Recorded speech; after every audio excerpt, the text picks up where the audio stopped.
My name is Jess Wirges, and I use she, her pronouns.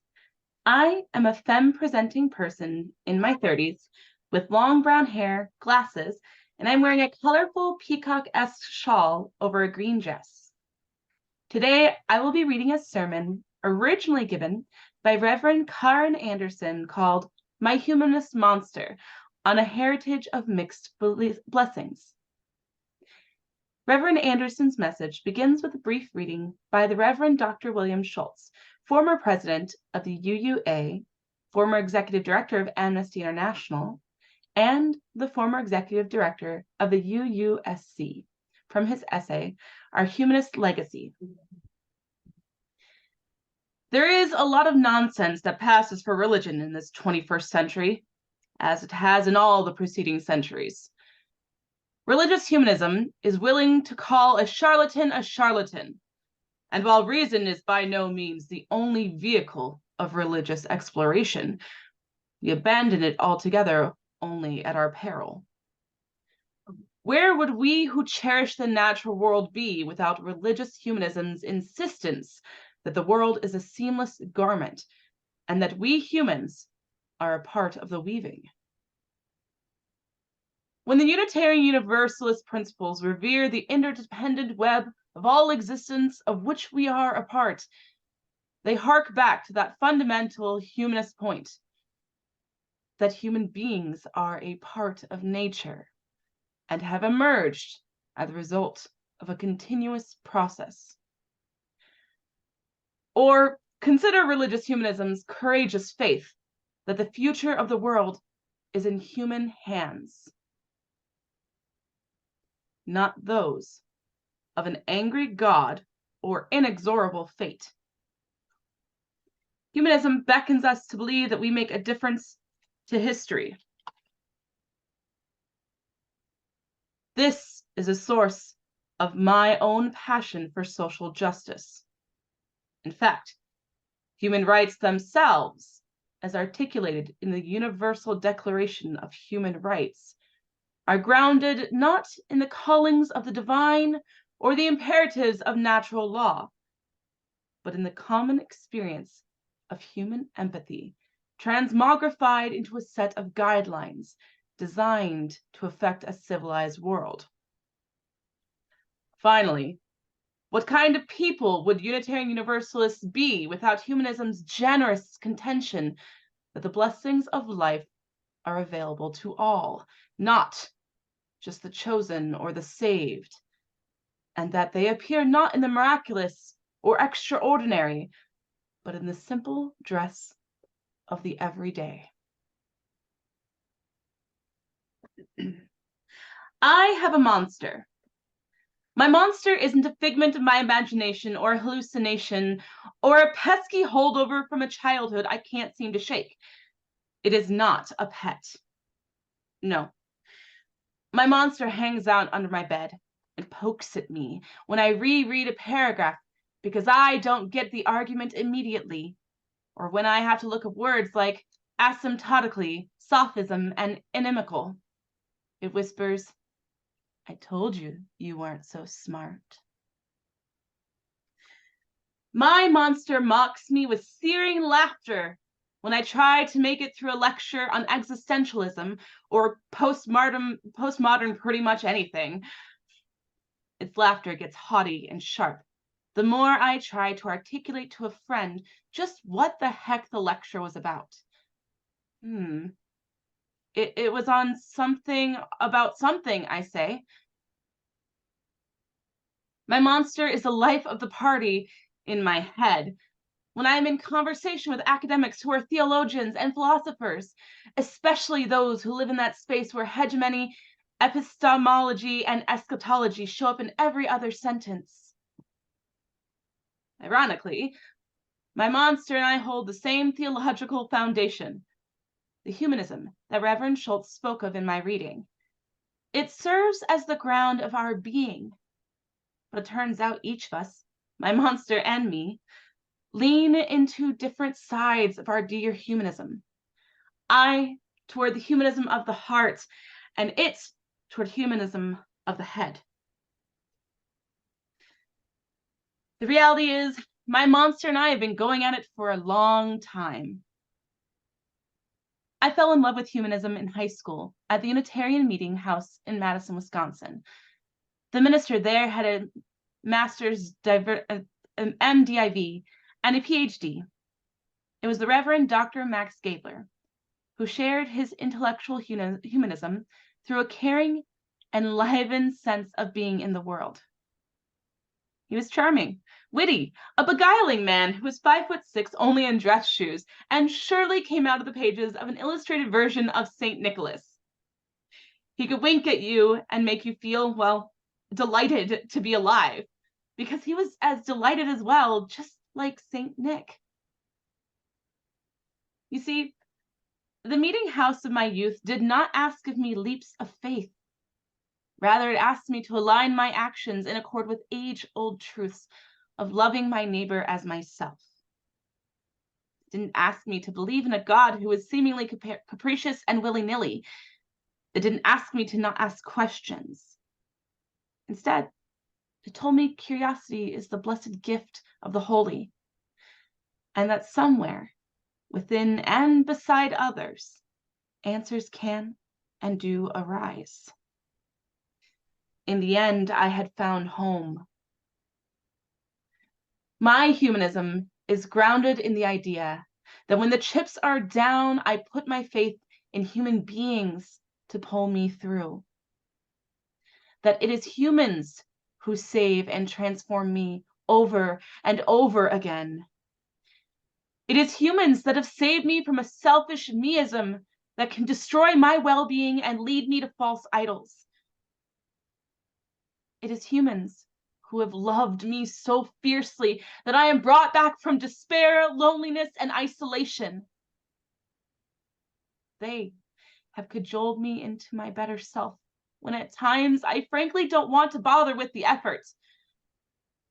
They have challenged me to aspire to possibilities I fear are unattainable because they see something in me that I far too often can't see in myself. And yes, I've said it before, I'll say it again. Humans are the 4 Fs. Fragile, flawed, and fucked up sometimes, but they are also fabulous. Humans can and do betray us. They let us down, but when invested in, when relationally connected, they have brought me back to life more times than I can recount. In fact, I did a quick experiment. I gave myself 2 minutes to list as many people that I could think of who have saved me. In that time, I came up with 27 people. As an aside, it would have been more had I remembered how to spell my friend's Polish last name with 3 vowels and 18 consonants. The spelling slowed me down. Nonetheless, the point is, in the end, in big and small ways, it is humans who have saved and transformed me. My humanism is rooted in loving humanity. I believe in people. I have faith that they can live out their best selves, that with practice and in community, we can be mindful and participatory in enhancing the human condition for ourselves, others, and the planet. But this is not my monster's humanism. My monster's humanism is intellectual prowess. My monster likes the world of the mind, doesn't really get the world of the heart or the spirit or the soul or the hands or the feet. My monster has the mental acuity to ward off sloppy thinking or supernatural claims about the universe that are mostly bunk. Okay, I'm just going to come out and say it. My monster is the old Rational Guard humanist who can take me down to nothing in about 10 seconds, because indeed they can. And for years, my monster's humanism was what was offered in many UU churches. It was mostly the purview of men, white men, with Ivy League education under their belt, who reveled in the joy of banter, of debate, of being right. But here's the thing. In the last number of years, I've seen that type of humanism dwindle significantly.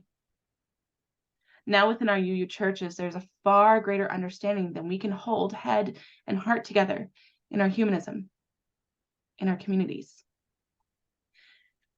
Pretty much all of the churches I have served, but primarily First Unitarian Rochester, my last called congregation, we were a living, breathing example of humanism at its best.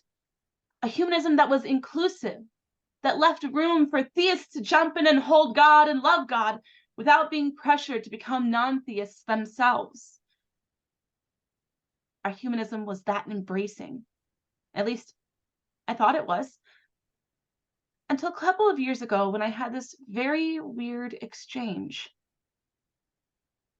That's when my monster came out to play again and got on the phone line. Because First Unitarian was a large church, we were considered leaders in the denomination. And because we were predominantly humanist, though large bowl humanist, and because I'm a chick, I was asked to be in a learning circle group.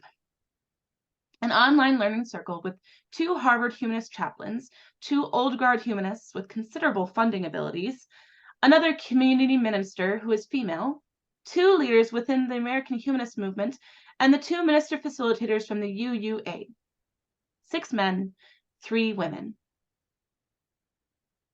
The purpose of our monthly calls was to supposedly bring innovative leaders together to spark, inspire, and cross-pollinate each other. In short, figure out possible future humanist collaborations together. So here's the thing. Without really knowing it, and when I least expected it, my monster showed up on the phone in the bodies of some of those on the call. And what threw me even more is that my monster had gotten surprisingly younger. It was the young guys who shut out the female voices, men in their 30s. I basically got an intellectual browbeating, not sure how else to explain it. On the call, I said that our mission at First Unitarian was to heal spiritual disconnection by listening to our deepest voice, opening to life's gifts and serving needs greater than our own. It's about listen, open, and serve, I said. Our church was rooted in the belief that the core of human struggle and danger is disconnection. Disconnection from self, others, and the giftedness of life. And I said it's not about belief. It doesn't matter if you're a theist or atheist, agnostic, pagan, Buddhist, Christian, or Barnes and Nobleite. If your beliefs are in service to connection, they are in. If they aren't, they're out. It's that simple. But the monster was on the phone. My monster. I got interrupted over and over again. I was told my language was too flowery, too poetic, too blah blah. I'm very precise with the language of the mind, one of them said. One of the Harvard men said our mission of being open to life's gifts wasn't his aesthetic, I believe he called it. Humanism is rooted in reason, the mind, not a language of reverence or spirituality. I objected to that comment by saying that spirituality really has nothing to do with what you believe, about believing in a God, but more to do with a state of consciousness. It's about being present, being in the now, being open to opportunities to heal disconnection. Spirituality is just being mindful in your living and your loving. Then one of them said, it's not about emotion. I want to get to something deeper, something more precise. He also said at one point, I don't believe theists and atheists can be together in one assembly. But I said, but they can. First Unitarian is the 3rd largest church in the denomination. We are humanist based with theists in the mix. I'm the senior minister and I'm an atheist. But before I could finish, I was interrupted. Then someone made a comment about how they aren't broken and churches should stop talking about that, about brokenness or even disconnection. It makes people feel vulnerable and not welcome. It's too Christian. In the end, I lost my voice. I was silent. My monster was back in a big, badass testosterone way. And at the end of the call, One of the women said as her takeaway, "There's something in here about feminism and humanism that I can't put my finger on, but it's important." My monster shut me up. Not only was my monster in the room, but my monster took over the room. So I've always chalked that up as a bad day. I needed bad TV, a glass of wine, and the ability to let go of my anger and hurt. It took me a while, but I got there, of course. Because when I had simmered down enough, a few things occurred to me. I realized this wasn't really about my internal struggle with a monster. I was still mad at the exclusionary rationalist men, but it opened up. This monster isn't just my monster, it's our denomination's monster. At our worst, it can still plague us. Our movement is hungering to bring the heart in alignment with the head, but every time we get real close, inches away from alignment, we get belittled by the head, convinced we are going to abandon rationalism. Our head says, "Stop now," and there's this little backlash, this little panic attack, that the heart will overwhelm the head, that it will usurp reason and rational thought. But you know what? It won't. It can't. For the very reasons that Bill Schultz pointed out in the reading. If we bring the heart in true alignment, we are still going to believe that the world is a seamless garment and that we humans are a part of the weaving. If we bring the heart in true alignment, we are still going to know that human beings are a part of nature and have emerged as a result of a continuous process in evolution. If we bring the heart in true alignment, we will still have faith that the future of Earth is in human hands, not those of an angry God or inexorable faith. If we bring the heart in true alignment, we are still going to believe that the blessings of life are available to all, not a chosen few or the saved. So that won't change. But what needs to change is a fundamental understanding that we can bring our vulnerability to church alongside our ability to contemplate, to think deeply. 2, we can still admit we need help right alongside having a brilliant, reasoned idea. And 3, we can share our pain right alongside our rational deducing. Friends, we are so close, but I realized something. I think both sides feel vulnerable to the other. Both sides feel like they will be discounted or forgotten or usurped or belittled. But you know, I'm pretty convinced we can do both. We are, however, going to have to open up our understanding of humanism as a more pluralistic, contemporary, more embodied experience. Because in the end, my humanism doesn't look like the humanism of the 1950s, the one of our proud heritage. Friends, this is a living tradition, a growing, evolving tradition. We need to all agree. People come to church vulnerable. They just do. Raise your hand if you aren't vulnerable this Sunday. Anyone? So we have to agree that's a given, and then put that in our humanism. Because here's what my humanism looks like. My humanism and atheism is rooted in deeds, not creeds. You can have the best thoughts in the world, the most reasoned thoughts in the world, but studies show, science has shown, it is actually your behavior that influences your reason, rather than the other way around. So if your intellectualism doesn't influence your living and loving, you're doing good without God. What use is it? My humanism and atheism is rooted in the idea that as humanists, as Unitarian Universalists, we are a part of a living tradition, one that cares about living well in this life rather than paying attention to the next. But this doesn't mean that what is after this life doesn't freak the bejesus out of most people. After a couple of decades in the ministry, I've seen enough fear in people's eyes when close to death to know it can terrify folks. It is hard to fathom one's consciousness ending. So, We often say it is up to each of us to decide for ourselves what comes next. Yet often that isn't a very satisfying answer for people.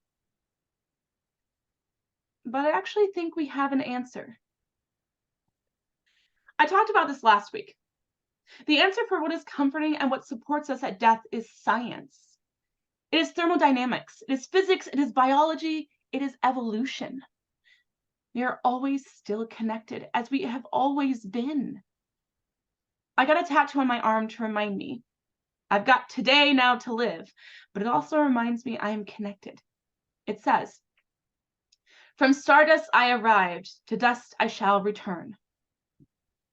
That is science that keeps me grounded and somewhat less afraid of death. And you gotta love that we are all connected, that the molecules we breathe in include argon, which we shared with Buddha and Jesus and Eve in the garden. Science is our answer to soften the blow of annihilation and the abyss. My humanism and atheism is joyful. Our worship is a celebration of life. The neuroscience supports the notion that there is no such thing as pure reason. It actually is, again, the other way around. It is our emotion that influences our reason. Further, what is life but a ride on emotions? With every transition, and birth and death and joy and sorrow. My dear monster, when people die, when people you adore and admire die, your intellect frankly doesn't help squat. When your child is born with a birth defect, or your sister gets hit by a truck and becomes a quadriplegic at 25, it is not your intellect that will help you through that. When two countries are arguing with one another and they need to find that place of connection in order to stop going to war, some of it is reason, I guarantee you. It is knowing they will have sons and daughters die, just like their own. It is emotion. My humor isn't rooted in laughing at others, it is rooted in humility. It is rooted in the idea that the human condition can be very funny, especially when we can laugh at ourselves. When we open up the experience together of being human, humor connects us. Facts, not so much. Precision, not so much. Avoiding emotion, not so much. My humanism and atheism is rooted in the cracked pot. What is the fear about being broken? We are all broken. No, we are not perfect. What is that saying about us if we don't want to or can't look at our own brokenness? It's not as scary as we think, especially when we are all doing it. And yes, we should talk about brokenness because people are in pain about it. They think they should be all things to all people, that they can't fail, that they have to keep a stiff upper lip, that they can't let anyone see how fragile they feel or are, because if they do, they might not know how to keep going on. They have lost their job or their wife or their children or their marriage or their dreams or their well-being or their health or their mental health or their hope or the compass for what is good and right. They've compromised their values, their beliefs, their ideals to fit in and make it. People are insecure, lonely, hurting, and lost. Yes, we are broken, but humanism says to you, so what? We are all in this together. That together we can feel less lonely, less afraid, less disconnected. Together, in the company and love of one another, we can be made whole. Finally, my humanism is rooted in the body. It's rooted in the idea that to be human does not mean just a mind. It means I bring my hands and feet to the table. I bring my heart, my imagination, my humor even. I bring my wholeness so I can be whole.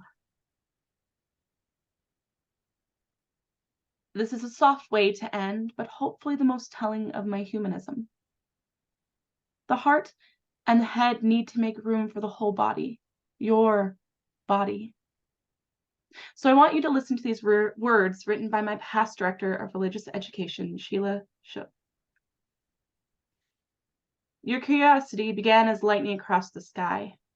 Your very nerves and every thought, every signal, the descendants of explosions and cosmic firings. Your insight and movement, ancient energies that acted long before your smiling. You are the very stuff of stars. You are the dust left behind. You are a solar event. You are the keepers of time. Your sisters hold their place and shine the sky above you, and you no less have such light inside you to offer the world. Can you see that you are a child of the universe? And that is why you know the earth is turning and dawn is coming. The darkness you have known now and forever behind you gives way to light. Friends, we are almost there. We are so close. May we lay down our vulnerabilities, the musing of our heads, alongside the longings of our heart, and finally stop using them as swords against each other. Together, may our head and heart come into alignment in service to our faith and to each other. May it be so. Amen.